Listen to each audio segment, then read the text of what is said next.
São os ouvintes que estão mandando aí o Fala Cidadão, já vamos para lá. Mas antes vamos conversar aqui com a equipe do PROCON. O coordenador, doutor Michel, está por aqui conosco, e doutor Daniel, do departamento jurídico desse órgão, que tanto tem atuado, né, em prol dos interesses da coletividade em Sorriso. Então, sejam bem-vindos, senhores, bom dia. Muito bom dia, Marlene Maria, bom dia, Milene e ouvintes da Rádio Sorriso. Sempre um prazer estar aqui nessa bancada, trazendo esclarecimento e, claro, buscando também as demandas da sociedade sorrisense. Obrigado pelo convite. Perfeito, doutor Daniel também, sempre uma satisfação, bom dia. Bom dia, Marlene, Milena, doutor Michel, a todos os ouvintes da Sorriso FM. Mais uma vez, agradecer aqui a Sorriso FM pela oportunidade que o PROCON tem de esclarecer as dúvidas do consumidor. Vamos lá, semana importante e numa demanda importante, Correios, né? Quem diria que a gente chegaria no ponto de precisar da intervenção de um órgão como o PROCON, mas foi necessário, né? Então, eu gostaria que os senhores explanassem aí o que foi feito, enfim, e por que foi tomada essa medida. Então, Marlene, como você bem lembrou, há alguns anos atrás seria até impensável isso, né? A atuação Né? de um órgão estadual sobre uma autarquia federal, mas infelizmente, ou felizmente, o legislador ele foi muito esperto nessa questão e ele não impôs hierarquia quando se trata de fiscalização. Então, o PROCON ele pode e deve atuar em caso de desrespeito à legislação consumerista. No caso específico dessa empresa pública federal, nós começamos a receber as denúncias, a bem da verdade, na quinta-feira, dia 17, véspera do feriado, né? E já por volta do meio-dia, então assim, o que a fiscalização fez? De imediato fez uma vistoria em loco, constatou as irregularidades que variavam, desde o desrespeito à lei que estabelece um tempo máximo, né, para espera em filas, para agências bancárias e também órgãos, congêneres, né, órgãos públicos, enfim, a demora na entrega de cartas e encomendas, a ausência, inclusive, de mobiliário para atendimento de pessoas com necessidades especiais, isso foi identificado lá no local, o estorno, segundo os consumidores, irregular de encomendas, e outros detalhes, como por exemplo, a ausência de placas, o exemplar do CDC, aquelas exigências corriqueiras que a gente faz para o fornecedor em geral e que também se aplica para os órgãos públicos, Marlene. Porque é uma relação de consumo com os Correios, né? Sem dúvida. Então, com base nisso e constatado na visita fiscalizatória, a fiscalização, o que ela fez? De imediato, ela já expediu a notificação que foi formalizada, ela foi protocolizada na terça-feira, dia 22, né? Lembrando que na sexta e na segunda nós tivemos um feriado prolongado, né? Então, por esse motivo da denúncia ter sido feita na quinta e a notificação ter sido expedida na terça-feira, perdão, dia 22. Na quarta-feira, dia 23, Marlene, nós, enquanto PROCON e também o secretário de administração, Bruno Delgado, nos reunimos com os representantes dos Correios aqui em Sorriso, 2 gerentes, né? E que cuidam dessas. No total são 6 agências, né? São uma de distribuição, uma no Pac Shop Sorriso, que é o de. E também as agências comunitárias, que funcionam no Rota do Sol, na Zona Leste, enfim. E aí, o que eles nos sinalizaram? Que diante da notificação dos Correios, a superintendência em Cuiabá já havia autorizado o deslocamento, e até em caráter de urgência, de 4 veículos, Fiorino, salvo engano, que é para distribuição de encomendas e cartas, e de 6 funcionários. Mesmo com esse reforço, seria insuficiente. Então, o que a administração fez? O secretário Bruno Delgado, que era aqui, faz questão publicamente aqui de parabenizar a iniciativa do secretário, que de pronto já designou 4 servidores estagiários para auxiliarem também nesse trabalho. Lembrando, Marlene, por se tratar de um órgão, uma empresa pública federal, o Correio ele detém o monopólio desse serviço. Então, tem algumas ações internas que só podem ser executadas por servidores públicos federais. Certo. Né? Então, esses servidores estagiários eles vão auxiliar esses servidores com supervisão. E além de uma outra servidora pública concursada que também está designada aos Correios. Então, a gente espera na próxima semana. Ontem eles já começaram a fazer um mutirão e eles vão estender isso ao longo do final de semana para que na segunda-feira já esteja normalizada essa situação. Muito bem, quem está esperando a encomenda, então agora ela bate na porta. Tomara. E se não bater, PROCON está lá à disposição. Nosso trabalho não é nenhum favor, é uma obrigação nossa. Perfeito, doutor Daniel. Recebida essa demanda em relação aos Correios, Tão logo a fiscalização concluiu o procedimento administrativo, houve o deferimento de uma medida cautelar para que o Correio regularizasse no prazo de 10 dias tanto o atendimento como também a entrega dessas mercadorias. Essa cautelar ela tem previsão legal no decreto 2181, lá nos artigos 18 e artigo 33, né? Verificada aí a necessidade e a urgência, nós podemos de forma cautelar determinar que essas empresas façam ou deixem de fazer algo quando necessário. Para esse caso, houve aí cautelarmente a decisão para que o Correio pudesse, regularizasse dentro desse prazo de 10 dias. Por que 10 dias? Porque não é algo tão simples assim. Então você tem um remanejamento de pessoal, você tem talvez a aquisição de alguns equipamentos que, se houvesse aí um tempo mais exíguo, talvez não pudesse ser cumprido e não resolveria o problema. Então 10 dias para que eles cumprissem, já cumpriram boa parte disso, talvez mais da metade do que a gente espera que eles cumpram, com a aplicação de multa caso isso não houvesse, não seja atendido solução dentro desse prazo de 10 dias. Tá? É importante destacar que essa medida cautelar é uma medida antecipatória, não tem efeito de decisão, o julgamento do mérito é feito após a apresentação da defesa, tá? E eventualmente cumprindo com os requisitos, cumprindo com aquilo que foi determinado, o mérito vai ser julgado aí lá na frente conforme a legislação vigente. O propósito nunca é multar, o propósito é realmente resolver o problema, né? Por isso que tem que intervir. E aqui a gente estava observando, enquanto os senhores falavam, eu lembrando que todas as vezes que a gente convida alguém do PROCON, sempre acaba entrando no tema da importância de fazer o registro da reclamação, né? Eventualmente, se fica todo mundo reclamando aqui pelo Fala Cidadão e ninguém vai lá, vocês não têm o que fazer. É isso? Bem lembrado, Marlene, diga-se de passagem. Na quinta-feira, por exemplo, eu recebi inúmeras mensagens de WhatsApp. Eu falava para as pessoas, olha, por favor, procurem um PROCON. Eu passava o contato também da fiscalização, porque algumas denúncias podem ser feitas também pelo WhatsApp, né? E uma das pessoas que eu conversei, gostaria até de registrar e agradecê-lo aqui também publicamente, foi o ex-vereador Zé da Pantanal. E ele me ligou e falou, olha, Michel, nós precisamos fazer algo, está insustentável a situação. Eu falei, vereador, o senhor consegue vir no PROCON? Ele falou, estou indo agora. Largou o que estava fazendo e foi lá. Então, realmente, quando a gente insiste que as pessoas vão, é para que elas deem uma robustez maior à denúncia. Porque seria até meio vago, Marlene, nós, enquanto fiscalizadores, se saíssemos procurando. Talvez os nossos olhos não alcançariam onde a sociedade realmente espera que a gente atue. Perfeito. É muito importante em qualquer situação e nessa, inclusive.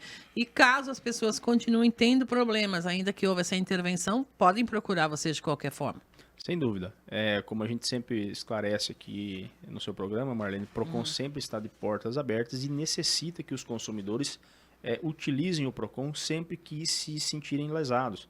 É importante para que o PROCON faça esses registros, tome as atitudes cabíveis. É como você disse, se os consumidores reclamarem aqui pelo Fala Cidadão, o PROCON talvez não vá ficar sabendo. Então é importante fazer esse registro, até porque o órgão, em determinadas situações, precisa ser provocado. Tá? Talvez nós não tenhamos muitas reclamações lá de determinada empresa que está cometendo aí diversos ilícitos, e chegando uma denúncia lá mais formal, a gente consiga efetuar o nosso trabalho, uma diligência um pouco mais específica para lá no final resolver o problema, ou aplicando multa, ou seja lá o que for. Em relação ao PROCON, existe algum setor específico que é de obrigação, que é de ofício de vocês, a fiscalização, acompanhamento ou não? Na verdade, ela é no todo, né, doutor? No todo, todas as relações de consumo, né?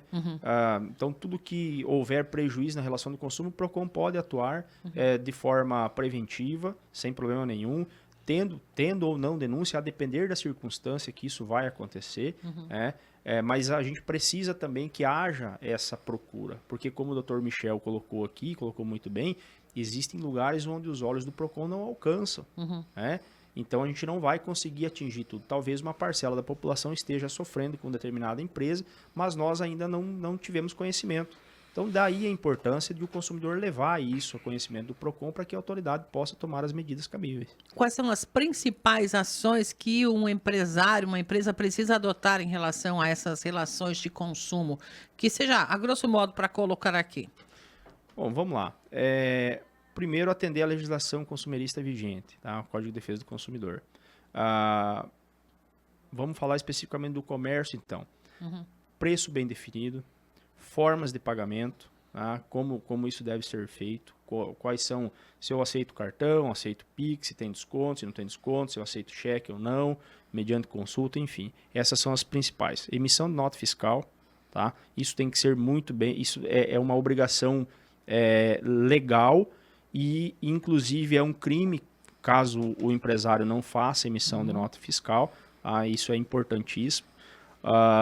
Nós estamos tendo um problema agora em relação às máquinas de cartão de crédito. Eu já deixo aqui até um registro. O Procon, na pessoa do Dr. Michel, já está fazendo uma carta recomendatória para as empresas para a CZCDL, para que quem pratica a cobrança dessa taxa, tá? Para quem faz a prática dessa cobrança, para que deixe bem claro para o consumidor qual é essa taxa que ele está aplicando sobre esse valor vendido e que isso se limite ao contrato que o empresário tem com a operadora do cartão. Ou seja, eu posso fazer essa cobrança de taxa extra desde que ela esteja dentro do limite estabelecido entre o contrato vendedor, ou seja, o comerciante, e a operadora do cartão. E isso é livre, não tem limite? Aquilo que a operadora do cartão cobrar do comerciante é o que ele vai poder cobrar do consumidor. Porque na promoção, você entra na loja, pega X itens a X reais. Você chega no caixa, não, mas se for no crédito, vai custar tanto. Essa informação deve estar bem explícita para o consumidor lá no na balcão porta da de oferta, entrada. ou Na porta de entrada. O consumidor tem que entrar na loja e saber que qualquer produto que ele vá fazer a compra ali, seja lá no caixa ou na porta de entrada, que ele vai ter que pagar um adicional pela taxa. Essa taxa ela deve ser limitada àquele valor pago do comerciante para a operadora do cartão, sem problema nenhum. Acima disso, não pode. Mas tá? tem que avisar antes Antecedência de fazer a compra. Antes de fazer a compra. Eu já fui surpreendida aqui consumidor tem que entrar no caixa com essa informação. Não, mas você vai passar no crédito, então vai custar tanto. Consumidor entrando no estabelecimento comercial para fazer uma compra, ele tem que se deparar com essa informação muito bem clara. Muito bem, tá aí um alerta importante, não é? Pois Marlene, não, doutor? se você me permite, ainda pegando o gancho nisso que o doutor Daniel trouxe, eu gostaria de fazer duas observações. A modéstia do doutor não me permite, mas eu vou insistir nisso. Ele falou de uma cautelar que a nossa assessoria hoje, por meio dele, ingressou essa semana. Mas, na verdade, foram duas já. E uma dessas cautelares foi contra uma loja que estava cobrando taxa por item de produto. Você compra X itens, inclui-se R$2 a mais por produto. Isso é expressamente proibido. Né? Então nós temos... mas o doutor Daniel acabou de falar que o empresário ele pode cobrar a taxa.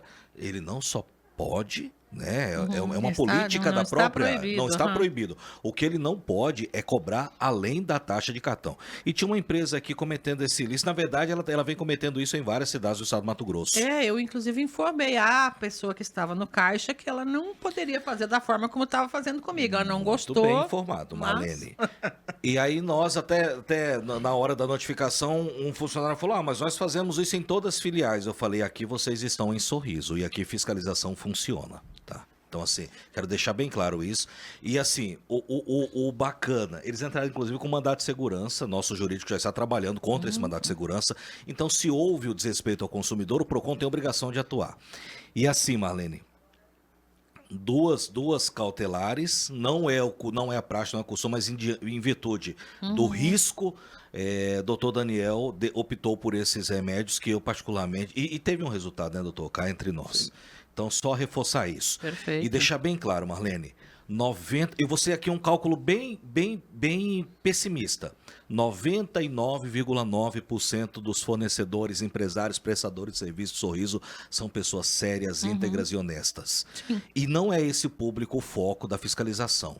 O foco da fiscalização realmente é aquele 0,1% que não respeita o consumidor, que desrespeita as leis consumeristas. E hoje hoje, inclusive, nós já conversamos com a CCDL, entidades representativas, são parceiras, inclusive, nesse trabalho de orientação e fiscalização, porque eles defendem também as pessoas sérias e honestas do setor. Perfeito. Chegou uma pergunta aqui que não tem a ver com exatamente o que a gente está falando, falamos sobre isso há alguns dias por aqui. A pessoa diz, fiz o pedido da abertura da rede de esgoto há 2 dias, me deram um prazo de 30 para a mesma ser liberada, mas já veio cobrando a taxa. Aí ela pergunta, sou obrigada a pagar? Olha, nesse caso nós vamos entrar naquela discussão já das últimas vezes. Se o consumidor fez o pedido de ligação e esse pedido ainda não foi atendido, o entendimento do PROCON é que não pode ser cobrado, tá? Desde que esteja dentro desse prazo razoável, né? Então, a concessionária pediu aí um prazo de 30 dias para regularizar, não houve regularização, entendo que por hora não é o caso. Vou talvez sugerir aqui que a gente possa fazer um dia só Águas do Sorriso e também trazer os representantes da Águas do Sorriso aqui para que a gente possa discutir justamente esses assuntos que estão agora mais em evidência. Tá? Até tudo se regularizar aí, né? Até tudo se regularizar, talvez seja interessante a gente trazer aqui esses representantes para que a gente possa esclarecer de fato as dúvidas do consumidor, as dúvidas mais detalhadas, porque aí nós não podemos falar se o prazo para regularização é ou não 30 dias, está fora ou não do contexto, porque aí depende da própria empresa. Perfeito. Na qualidade de PROCON, eu entendo que não é o caso de cobrança, porque o consumidor pediu para que houvesse, é uma responsabilidade deles fazer isso, e a cobrança deve ser suspensa até que haja regularização. Isso, a minha fala vai repercutir, provavelmente, e isso vai gerar uma inundação de reclamações. Então, daí a importância desse consumidor em se sentir lesado, busca o PROCON. Pode ir lá conversar com vocês. Salvo o melhor juízo, semana passada foi feito um mutirão em 3 bairros, Caiabi, Amazônia e o Tropical, para a regularização de algumas situações em relação ao esgoto. A rede, né? Então, talvez trazendo os representantes da concessionária, eles possam dar mais detalhes do que lá foi discutido, do que lá foi feito, para que essas pessoas que não tiveram oportunidade de ir também possam fazer uso desses benefícios que lá foram concedidos. Perfeito, vamos chamá-lo sim. Ainda uma outra situação, antes da gente encerrar aqui, tive um problema com cobrança indevida com o banco, fui no PROCON 2 vezes e não consegui ser atendido. Ele disse que demora muito. Aí ele está perguntando se tem PROCON para reclamar contra o PROCON. Cidadão é o cidadão, né? Mas vamos provavelmente, se ele não conseguiu ser atendido, ou porque nós tínhamos aí uma quantidade muito grande de atendimentos para realizar naquele dia, ou eventualmente, nós, como todo mundo sabe, o nosso sistema, ele é um sistema vinculado ao Ministério da Justiça de Brasília, e nós trabalhamos com servidores de lá, né? O servidor que o programa opera é de lá. Então, se cair lá, a gente não consegue, de fato, atender. Talvez, e nós tivemos um problema esse mês em relação a isso, o sistema acabou caindo. Nós tivemos um problema com a internet, que foi um problema em todos os órgãos municipais, também atrapalhou. Mas acredito que se o cidadão for lá nesse exato momento, ou no dia de hoje, ou na segunda-feira, ele vai ser atendido sem problema nenhum. Então tem que insistir um pouquinho, né? Se for o caso. E Marlene, só reforçando aqui, né, a reclamação do ouvinte, estava ouvindo atentamente aqui, e assim, nós estamos todos à disposição, tá? Se às vezes não conseguiu ali no atendimento, a minha sala é lá em cima, do Dr. Daniel também, por favor, convida a sociedade. Eu costumo dizer que as nossas portas não têm tramela e nem trinco. Perfeito. É sempre escancarado, né? E assim, se mesmo assim não for atendido, ouvidoria, porque o PROCON também não está acima de ninguém, né? Pode ser fiscalizado. Então tem PROCON para reclamar do PROCON, é a ouvidoria. Ouvidoria da prefeitura. É 150 lá, né? Salvo engano. Isso, querido. Marlene, se você me permite, só fazer uma adenda que o doutor falou a respeito da concessionária, da cobrança de esgoto. O PROCON notificou já a concessionária, nós participamos de 3 reuniões com alguns presidentes de bairro e, em virtude das reclamações, nós notificamos a concessionária. No findar do prazo, pediu uma dilação de prazo, ou seja, para apresentar a resposta dela, nós ainda estamos aguardando, salvo engano, na terça-feira expira esse prazo, e aí o doutor Daniel, nossa assessoria jurídica, vai se debruçar sobre esse processo, e aí nós vamos analisar se existe necessidade de aplicação de sanção ou outras medidas que não sejam a aplicação de multa. Estamos falando dessa questão da cobrança antecipada do serviço da taxa de esgoto, né? É isso? Eu compartilho da opinião do doutor Daniel, Marlene. Não prestou o serviço, não cobra. Não cobra tem quando o está correto. E prestando. nós falamos isso, deixamos isso bem claro. Até em uma das reuniões, um dos diretores falou, mas nós vamos suspender, do PROCON, juntamente com a AGE, solicitou que ele suspendesse a cobrança em março. Parabenizar também a AGE pelo trabalho incisivo que vem fazendo. E aí eles concordaram. Aí, no momento da reunião, alguém da empresa falou, mas nós vamos deixar de arrecadar 1,7 milhões em determinado bairro. Eu falei, não, vocês vão deixar de cobrar indevidamente e vão evitar de ter dor de cabeça com isso. Tá? Muito bem, parabéns. Muito obrigada pela vossa disponibilidade e estamos sempre de portas abertas aqui. Algo mais? Nós que agradecemos, estamos sempre à disposição e assim, Sociedade Sorrisense, confia, acredite no trabalho do PROCON, nós estamos lá para isso. Rádio Sorriso, mais uma vez, muito obrigado, é sempre muito prazeroso e assim, atendemos com muito carinho as demandas que vocês levam da sociedade. Obrigado pelo apoio. Perfeito, doutor Michel e doutor Daniel.